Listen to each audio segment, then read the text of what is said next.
Halo semua, salam sejahtera. Selamat datang ke channel Fels Lifestyle. Terima kasih kerana terus setia dan terus bersama di dalam channel ini.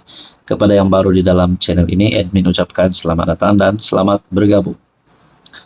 Saudara-saudara, sekian lama kita telah update berkaitan dengan hubungan di antara Tun Mahathir dan juga Anwar Ibrahim.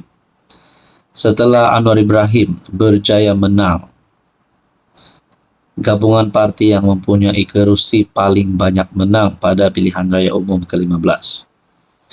Dan setelah Anwar Ibrahim berjaya membentuk kerajaan perpaduan menjadi Perdana Menteri, akhirnya Tun Mahathir pada ketika itu hilang deposit, parti kalah teruk. Nah, saudara-saudara, ada yang kata Mahathir perlu berehat. Setelah PRU15, selesai PRU15, Mahathir perlu berehat. Mahathir sudah kritikal dalam keadaan politiknya, tidak mampu tumbangkan Anwar lagi. Ada yang kata Mahathir jangan campur tangan urusan kerajaan.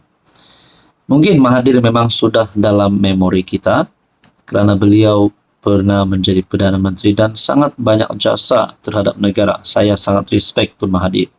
Tapi mungkin betul juga, sudah tiba waktunya Tun Mahathir untuk rehat.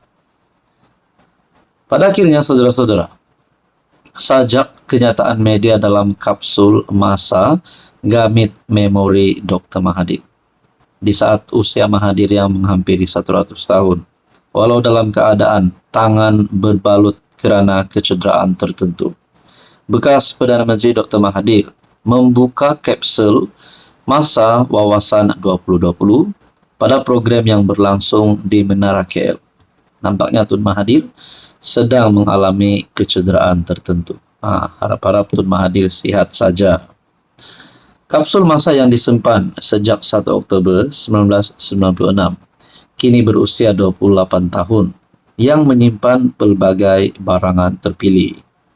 Pada masa itu, Dr. Mahathir tampil membuka kapsul dan mengeluarkan barang-barang yang terdapat di dalamnya, termasuklah gambar-gambar pembinaan Menara KL, wang kertas RM2, poster Menara KL, filem gambar, keratan iklan Menara KL, cakra padat, VCD dan beberapa barang lain.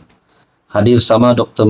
Hasma Muhammad Ali, bekas PM Muhyiddin Yassin, pengarah urusan Menara KL Sendirian Berhad dan beberapa bekas menteri kabinet. Pada sidang media, Dr. Mahathir yang kini berusia 99 tahun berkata, dia langsung tidak menyangka masih berpeluang untuk membuka kapsul berkenaan di usianya sekarang. Nah, saudara-saudara yang saya hormati, berkaitan dengan isu ini, apa komen Anda? Hai, hello, salam sejahtera Malaysia. Selamat datang ke channel Fels Lifestyle. Terima kasih kerana terus setia dan terus bersama di dalam channel ini. Saudara-saudara yang saya hormati, satu lagi pendedahan baru, kali ini sekali lagi melibatkan nama bekas Perdana Menteri Tan Sri Muhyiddin Yassin. Sebelum ini, setelah Anwar Ibrahim menjadi PM, setelah PN gagal untuk membentuk kerajaan pada pilihan raya umum ke-15, ada pendedahan yang melibatkan nama Tan Sri Muhyiddin Yassin berkaitan dengan jana wibawa, berkaitan dengan rasuah. Bahkan menantunya pun kini sedang dicari oleh SPRM. Ada yang kata Muhyiddin sedang dalam bahaya, sedang kritikal dalam keadaan politiknya. Nah, ada lagi satu pendedahan. Kali ini pun sama melibatkan nama pengerusi PN tersebut. Mahyadin jawab Tuan Ibrahim, saya tak terlibat. Ekoran permintaan dari Timbalan Presiden PAS, Datuk Seri Tuan Ibrahim, Tuan Man. Bekas PM Tan Sri Mahyadin menegaskan beliau tidak bertanggungjawab membuat keputusan pengambilan tanah kampung Sungai Baru.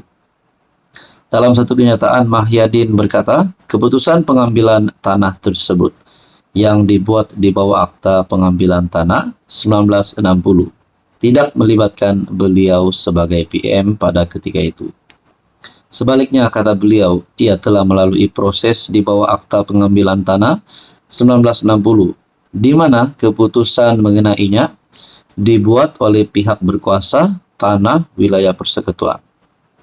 Saya telah ditomah bertanggung jawab membuat keputusan pengambilan tanah kampung Sungai Baru. Jika pengambilan tanah tersebut tidak dibuat mengikut lunas undang-undang, Mahkamah boleh menentukan hak-hak pihak yang terjejas. Terdahulu kenyataan Tuan Ibrahim yang meminta pihak tertentu dalam PN memberikan penjelasan dalam isu kampung Sungai Baru dianggap orang ramai sebagai satu pengakuan bersalah.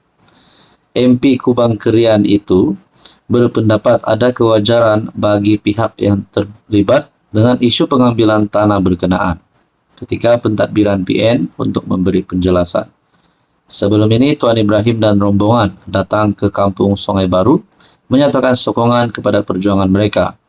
Namun dalam taklimat pemimpin penduduk di situ, mereka menyalahkan para pemimpin PN dahulu yang menyerahkan tanah di situ kepada pemaju. Nah, adakah di sini sebenarnya Tuan Ibrahim menggesa Muhyiddin untuk membuat pengakuan? Ataupun adakah dengan pengakuan terbaru Mahyadin yang menjawab Tuan Ibrahim tak terlibat akan menjejaskan hubungan di antara PAS dan Bersatu ataupun hubungan kepimpinan di dalam Perikatan Nasional? Nah, saudara-saudara, kita nantikan saja apa yang akan berlaku. Hai, hello, salam sejahtera Malaysia. Selamat datang ke channel Fels Lifestyle. Terima kasih kerana terus setia dan terus bersama di dalam channel ini.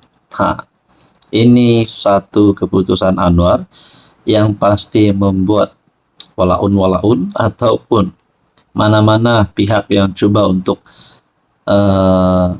memaki hamun Anwar, mencaci Anwar, menjatuhkan Anwar, ingin lihat Anwar tumbang, menumpaskan Anwar, semuanya akan tercekik. Semuanya akan hampir pengsan. Macam ganas pula. Tapi saudara-saudara, hakikatnya di dalam pimpinan Anwar Ibrahim, di bawah Anwar Ibrahim sebagai Perdana Menteri, ada satu fakta yang korang semua perlu tahu, terutamanya kepada penyokong-penyokong PAS dan juga Perikatan Nasional. Ini satu sumber daripada FB page Anak Tahu. Saya melihat sumber ini melalui FB. Zaman PAS jadi kerajaan pusat tahun 2022, peruntukan pembangunan untuk Kelantan adalah RM1,55 bilion. Oke, Anda dengar itu. RM1,55 bilion. Zaman PAS jadi kerajaan pusat pada tahun 2022.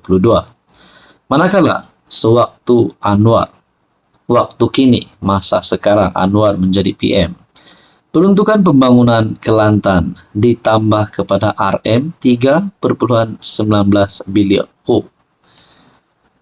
Satu peruntukan yang lebih banyak berbanding pada ketika PAS menjadi kerajaan. Sedangkan Kelantan adalah negeri takbiran PAS Perikatan Nasional. Dan dalam pada masa yang sama, walaupun kata Anwar anak tirikan Kelantan. Saudara-saudara yang saya hormati, sumber daripada FB page Anak Tahu ini pasti membuat walaun-walaun tercekik. Tapi kalau perkara ini benar, kenapa tidak wakil-wakil rakyat PAS hari ini yang mungkin semakin lama semakin terpikat dengan cara Anwar bekerja? Bagus mereka sokong Anwar sajalah. Pergilah sokong Anwar Ibrahim, sokong kerajaan perpaduan yang lebih stabil. Peruntukan pembangunan untuk Kelantan RM3,19 bilion tahun ini, kata Perdana Menteri.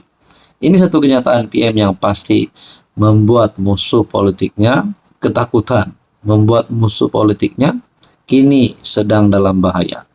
Nah, saudara-saudara, saya percaya dan yakin pengumuman Anwar ini bukan sekadar untuk memenangkan dirinya sendiri, bukan sekadar untuk menunjukkan bahwa beliau akan menang, untuk menarik penyokong-penyokong, untuk menarik wakil rakyat daripada PAS. Tetapi ini adalah keputusan Anwar yang sangat benar untuk rakyat di negeri Kelantan. Saudara-saudara, berkaitan dengan ini, apa komen Anda?